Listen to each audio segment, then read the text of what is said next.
우리가 역대하를 이제 묵상하고 있습니다. 그래서 역대하 1장으로 시작하는 말씀을 통해서 이렇게 역대하를 통해서 우리가 하나님께서 우리에게 주시고자 하는 말씀이 무엇인지 한번 나눠보고 싶습니다. 오늘 제목은 여호와께서 함께하세요라는 제목인데 부제로 이제 구원받은 자의 삶의 우선순위가 무엇인가 이렇게 부제로 달아봤습니다. 역대의 기자는 아시는 것처럼 바벨론 포로에서 돌아와 시리에 빠진 이스라엘 백성에게 자신들이 여전히 하나님의 백성임을 일깨우고 회복의 소망을 품도록 하기 위해 이 책을 기록했습니다. 특히 역대 1장은 다윗의 신앙을 이어받은 솔로몬이 하나님께 지혜를 구하고 그 결과로 엄청난 복을 받는 이야기를 통해 올바른 믿음의 계승과 하나님 중심의 삶이 얼마나 중요한지를 강조하고 있습니다. 먼저 역대하 1장 1절 말씀을 이렇게 시작하고 있습니다. 다윗의 아들 솔로몬의 왕위가 견고하여 가며 그의 하나님 여호와께서 그와 함께 하사 심히 창대하게 하시니라. 역대하의 첫 번째 독자인 그 바벨론 포로에서 돌아왔던 그 폐허가 된 땅에 돌아왔던 그 유대인들, 사실은 1세대가 아니라 2세대들이죠. 이스라엘 땅을 살아보지도 않은 그 2세대들이 와서 그들이 올 때 그들에게 수많은 의문점이 있었습니다. 특별히 하나님이 아직도 그 우리 이스라엘을 사랑하고 계시는 것인가? 또 한 가지는 하나님의 약속이 아직도 유효한 것인가? 우리가 아직도 하나님의 백성인가라는 그 의문점을 가지고 이 폐허가 된 이스라엘 땅에 와서 아무것도 없는 그 땅을 다시 재건하는 그러한 상황 앞에서 이 역대하 1장은 솔로몬 시절을 시작하면서 다윗은 죽고 솔로몬 왕위가 시작하면서 시작된 첫 단어는 여호와께서 그와 함께하사 그를 심히 창대하게 했다. 솔로몬이 한 것이 아니라 여호와 하나님께서 함께하심으로 했다라는 말로 시작을 합니다.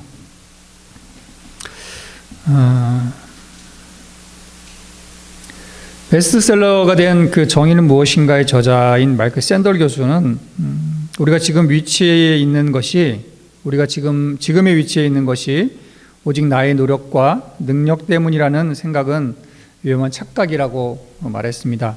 성공은 사실 많은 부분 운과 은혜 덕분인데 이 사실을 잊을 때 우리는 자신도 모르게 오만해지고 다른 사람들을 쉽게 판단하게 된다는 것입니다.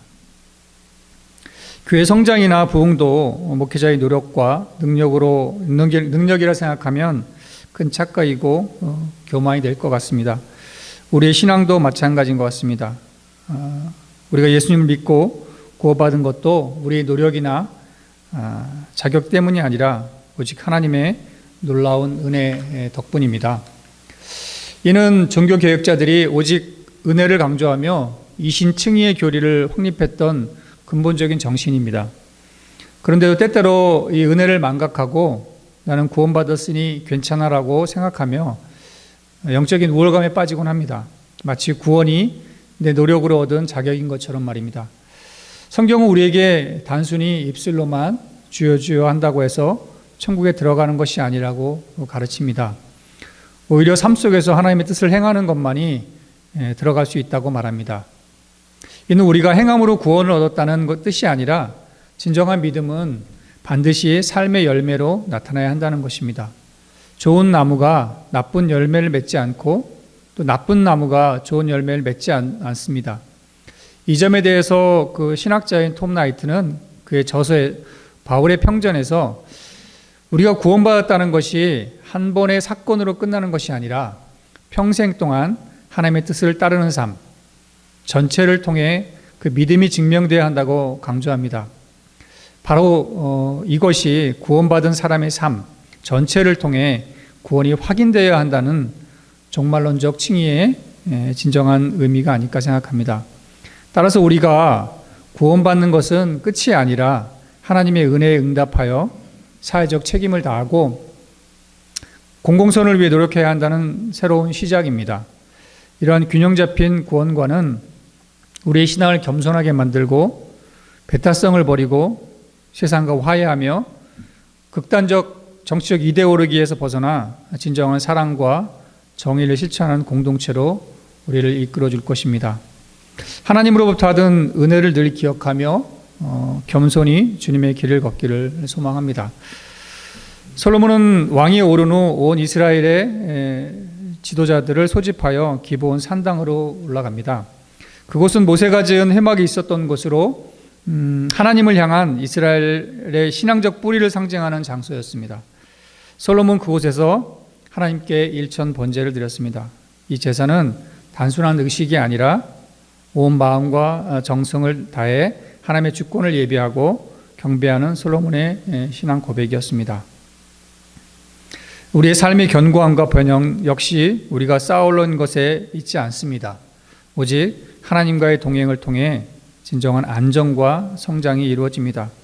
하나님을 삶의 우선순위에 두고 예비하는 것이 바로 축복의 시작입니다.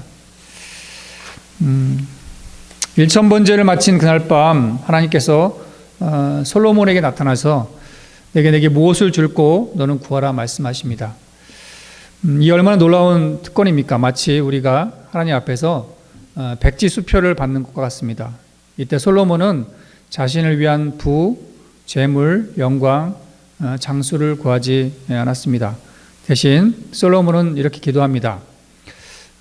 주께서 전에 내 아버지 다윗에게 큰 은혜를 베푸시고 이제 나를 세워 그를 대신하여 왕이 되게 하셨사오니 이제 내게 지혜와 지식을 주사 이 백성 앞에서 출입하게 하옵소서. 이 많은 주의 백성을 누가 능히 재판하리이까? 솔로몬은 이스라엘 백성을 주의 백성으로 부르며 그들을 잘 다스릴 수 있도록 지혜와 지식을 구했습니다. 이는 자신의 욕심을 채우는 것이 아니라 하나님의 백성을 섬기기 위한 거룩한 동기에서 나온 기도였습니다. 우리가 하나님께 구할 것은 무엇입니까?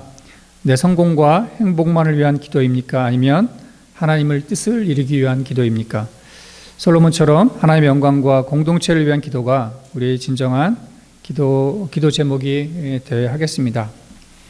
이기심과 극도의 개인주의가 판을 치는 위기 시대에 세상을 살리고 치유할 수 있는 것은 타자를 위한 존재로서 섬겨야 이기며 죽어야 산다는 진리에 기초한 기독교의 정체성일 것입니다. 구약과 신약에 연연히 흐르며 예수께서 걸어가신 타자를 위한 존재라는 인간 본연의 정체성을 확인하면서 무의식에 깊이 뿌리 박힌 이기심과 욕심을 냉정히 바라보면 좋겠습니다. 마가복음 12장 28절 31절의 말씀, 잘 아는 말씀입니다. 한 서기관의 이야기입니다. 서기관과 예수님의 대화인데 서기관 중 한 사람이 나와서 예수께 질문합니다. 계명 중에 첫째가 되는 것이 무엇입니까? 이렇게 서기관이 물었습니다. 예수님께 대답하시길, 첫째는 우리 하나님은 유일한 주시라 내 마음을 다하고 목숨을 다하고 뜻을 다하고 힘을 다하여 주 너희 하나님을 사랑하라.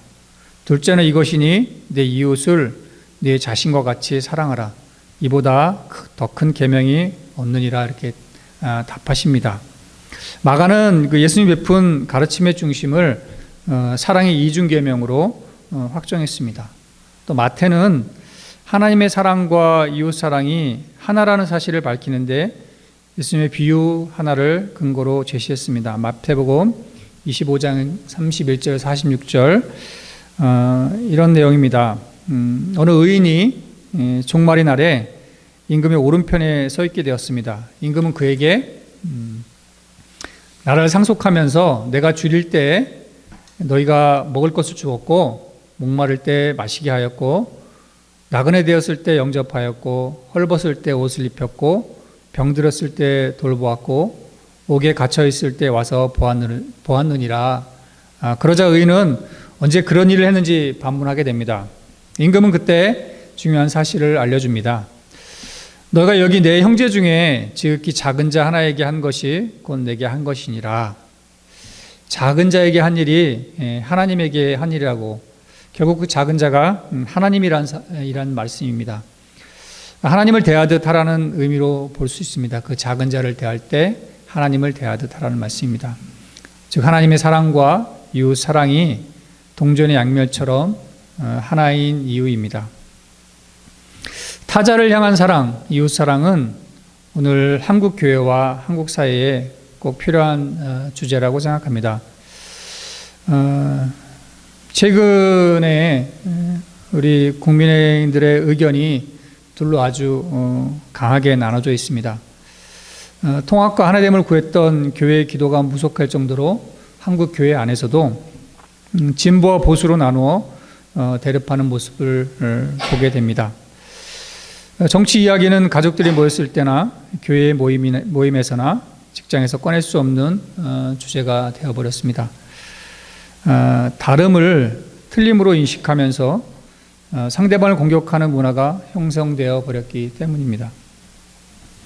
교회 역시 다름을 틀림으로 인식하면서 공격하고 나누기에 급급하지 않았나라는 생각을 지울 수 없습니다. 타자를 나와는 다르지만 품고 함께 갈 수 있는 존재가 아니라 타자는 나와 틀린 존재로 고치고 바꾸고 그것이 안 되면 배척해야 한다는 생각이 교회 안에서도 팽배해 있지 않는가 생각합니다. 한국 교회가 소위 진보와 보수라고 통칭되는 좌우의 갈등을 조정하는 역할을 하지 못하고 오히려 조장하는 역할을 하고 있으면 가슴 아픈 일입니다. 하나님의 말씀인 성경이 갈등을 조장합니까? 성경이 타자에 대한 배척과 혐오를 이야기하고 있습니까? 하나님의 말씀을 삶의 지표로 삼는 기독교인들은 성경이 이 주제에 대해 무엇을 가르치는지 분명히 알아 성경의 가르침대로 살아야 할 것입니다. 오늘 그 말씀의 11절부터 13절까지 말씀 보면 거기에 하나님께서는 솔로몬이 지혜와 지식을 구하는 것을 기뻐하시며 그가 구하지 않은 부, 재물, 영광까지 도와주시겠다고 약속하셨습니다. 이는 하나님의 뜻을 구하는 자에게 모든 것을 채워주시는 은혜를 봅니다. 역대하 1장의 후반부에서는 솔로몬이 얼마나 크게 번성하여 은이 돌멩이처럼 흔해지고 백향목이나 미 뽕나무처럼 많아졌는지를 기록하고 있습니다. 저는 이 말씀을 읽으면서 하나님께서 이러한 축복을 주신 것들은 어찌 보면 그 솔로몬의 이 제사 행위에 있는 것들이 아니라 솔로몬과 그 온 이스라엘 백성들을 하나님을 기뻐하며 하나님을 찬양하는 모습 때문에 그것이 하나님께 너무 감격스러워서 하나님께서 이 솔로몬에게 이런 말씀을 하시지 않나 생각합니다. 역대상 참고할 수 있는 내용이 역대상 29장 마지막 장 바로 위에 21절부터 25절 말씀 그 다윗의 제사 내용이 들어갑니다. 여기서 보면 21장에 21절에 다윗이 제사 드리던 장면들이 나오거든요. 이튿날 여호와께 제사를 드리고 또 여호와께 번제를 드리니 수송아지가 1000마리요 숫 양이 1000마리요 어린 양이 1000마리요 또 그 전제라 온 이스라엘 위하여 풍성한 제물을 드리고 이날에 무리가 크게 기뻐하여 여호와 앞에서 먹으며 마셨더라 이렇게 표현하고 있습니다. 이날에 무리가 크게 기뻐하여 여호와 앞에서 먹고 마셨더라.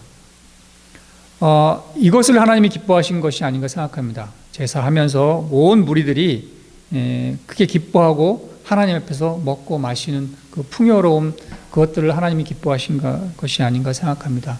다윗 이 솔로몬의 제사 가운데 했던 행위들이 똑같이 기록되어 있지 않지만 이들도 제사 위에 함께 기뻐하며 여호와 앞에서 먹고 마시는 행위를 했었을 것입니다. 그것을 하나님 봤을 때 온 공동체가 모여서 함께 기뻐하며 하나님을 예배하는 모습이 하나님을 기쁘게 한 것이고 하나님을 감동하게 하지 않았나 생각합니다. 그래서 하나님께서 오늘 솔로몬을 통해서 주셨던 그 복은 솔로몬을 위한 위함의 복이 아니라 온 이스라엘을 향한 하나님의 축복이 아니었나 생각합니다.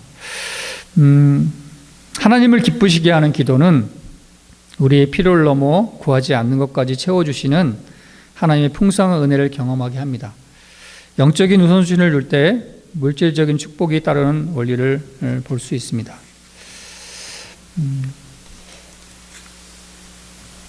솔로몬은 왕이 된 후에 하나님을 예배하고 백성을 위한 지혜를 구하는 것을 최우선으로 삼았습니다. 그 결과 그는 역사상 가장 번영한 왕 중에 하나가 되었습니다.